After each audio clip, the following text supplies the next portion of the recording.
Hello. If you're wondering where you are, you're following Grandma.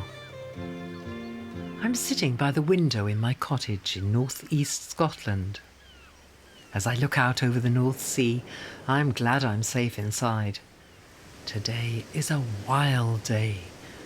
A day when only the brave or foolhardy step outside. The wind has been howling round the houses since early morning, and an angry sea is now pounding the harbour wall. There's an almighty gale brewing.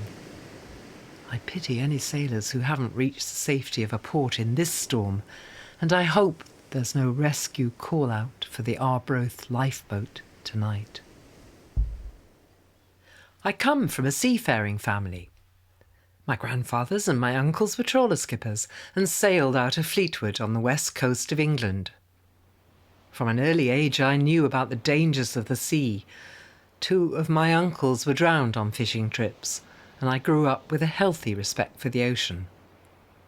Trawlers went away on 6-week trips to Icelandic waters, and the men fished non-stop in all kinds of weather. Meanwhile, my grandmother was at home cooking and caring for their 12 children.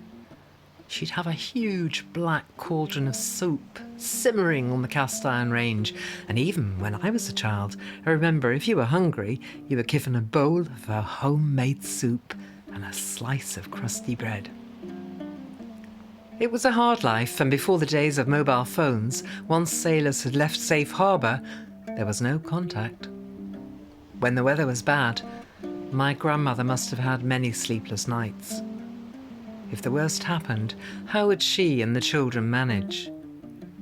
Fishing families learn to live with the shadow of bad news. But when the trawler fleet returned safely, there was always great family excitement. My mother, who was number 7 in the pecking order, loved to tell my children stories of how Papa would come off the boat carrying a big sack of fish on his shoulders. At home, he'd tip it out onto the red-tiled kitchen floor, and the children would squeal with delight as the cod, hake, halibut and skate slid around. I can almost hear my grandmother letting go her anxiety and sighing with relief. He was home. There was money and food for the family. He was safe until his next trip. When we get storms here, they're often big ones. Last year there was a spectacular one. It built steadily all day with a raging, unforgiving wind, and finally, as the sun set, shafts of crimson fury broke on the horizon. I was sitting on my window seat watching the sea, trying to find a solution to an irritating problem that had been bugging me for days. I couldn't seem to let it go. The street outside was deserted. Locals had retreated into their houses, battened down the hatches, and were sensibly having an early tea before watching something on the telly. I thought of sailors still at sea and decided it was time to experience a storm of this magnitude at first hand. I pulled on a thick jumper, Wellington boots and waterproofs and headed out into the wild night. I was literally sucked out of my blue front door by the ferocity of the wind.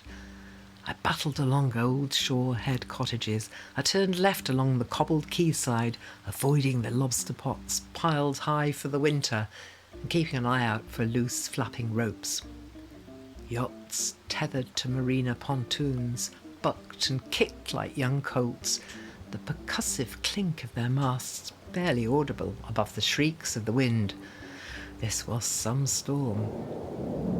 I turned sharply at the end of the inner quay and was relieved to see the lights of the harbour design shop were still on.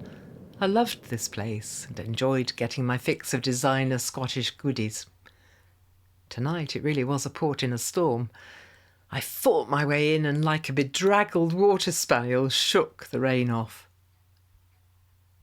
It was warm and welcoming inside, and I took a few minutes to recover.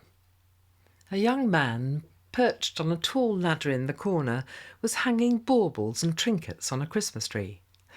I stepped forward to admire his handiwork, and at the same moment a deafening alarm went off in his pocket. Like a dancer in a dramatic ballet scene, the young man leapt from his ladder, ran across the shop, threw open the door, and raced into the howling gale.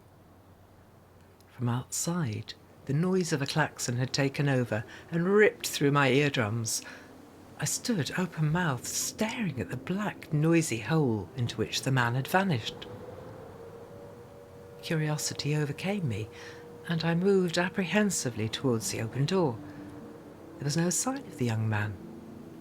As the wind grabbed me, I struggled to keep my balance.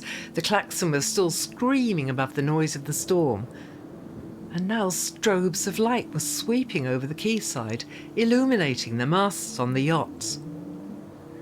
As a townie, my first reaction was, "It's a bomb scare!" And then I realised that the beams of light were heading towards the harbour.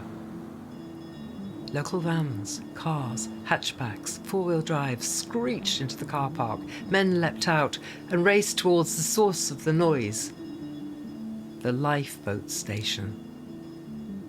I spotted some familiar faces. Alex, my neighbour from the commercial inn. Brian, who'd sorted out my electricity. Doug from the local garage, and Alan from the fishmongers.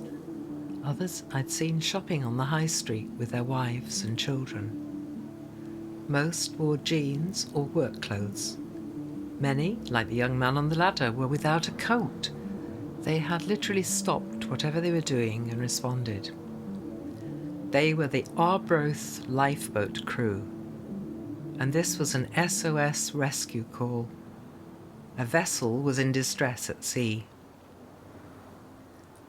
The lifeboat house was now ablaze with light. Men moved rapidly, pulling on their bright yellow jackets, yellow trousers, boots and helmets. There was a quiet order to everything they did. The door of the lifeboat house opened. The navy blue nose of the boat appeared and edged forward, indomitable, poised for action. Swiftly, the lifeboat and crew were launched down the slipway into the pitching sea. The klaxon fell silent. My heart was in my mouth. Just looking at the sea and the mountainous waves was terrifying. What must it be like for the crew on board? Didn't bear thinking about. Hardly able to stand up against the force of the wind, I felt real fear. I held my breath and watched as the lights of the lifeboat disappeared into the mountainous sea. A handful of locals remained, ready and waiting on the quayside, hoping and praying for the safe return of the lifeboat. Sadly, this hasn't always been the case, and many families still hold the memory of a tragedy in October 1953 when the Robert Lindsay lifeboat responded to a similar SOS call and then overturned as it made its way back into Arbroath harbour. 6 of the crewmen were drowned. I retreated to the safety of my cottage on Old Shorehead. I identified with the fear families had gone through on similar wild nights when husbands, sons and fathers were out at sea. I thought of my granddad and uncles on their boats. I said a prayer that the Arbroath lifeboat would arrive in time to rescue whoever was in trouble a few miles offshore. I reflected on the bravery of the lifeboat crew. Ordinary men, Alex, Doug, Alan and their colleagues, all volunteers. What courage I'd just witnessed. I felt a pride in the town where I'd begun to put down roots. A town with individuals who have such selfless and generous values. I know you want to know the end of the lifeboat story. Fortunately, it all turned out well, and the next day the town was abuzz with the news. A middle-aged couple had been in grave danger of drowning. Their mast had broken in the storm and they'd lost control of their yacht. The lifeboat crew rescued them both, and everyone returned safely to harbour.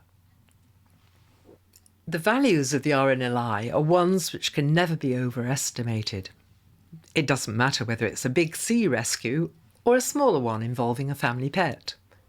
The courage of lifeboat crews in the face of danger and fear is inspirational. We've all experienced so much fear over the last few years. It often prevents us from facing our problems or taking action, and at times it seems to drown us in a tidal wave.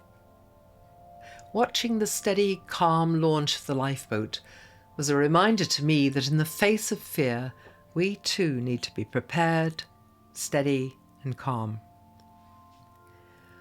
I hope this story helps you to find courage to look at any fear or worry you're holding. Maybe it's time to gently let it go. If you're not sure how to do that, there are some simple things that can help. Allowing yourself a short period to do something completely different is one. I totally forgot the problem I was tussling with when I went out into the storm. Another is to use techniques such as gentle breathing. That can be a real lifesaver. For over 20 years I've been writing about letting go. I've learned so much from talking with and listening to wise people, including Chen, the Chinese doctor in Beijing, Gary, a creative musician on Quarters Island in Canada, and Maya, a young South Indian woman. Following Grandma podcasts always begin in my wee cottage in Scotland, but who knows where we'll end up. You can expect gems of wisdom from interesting people all over the world. So keep listening and enjoy Following Grandma.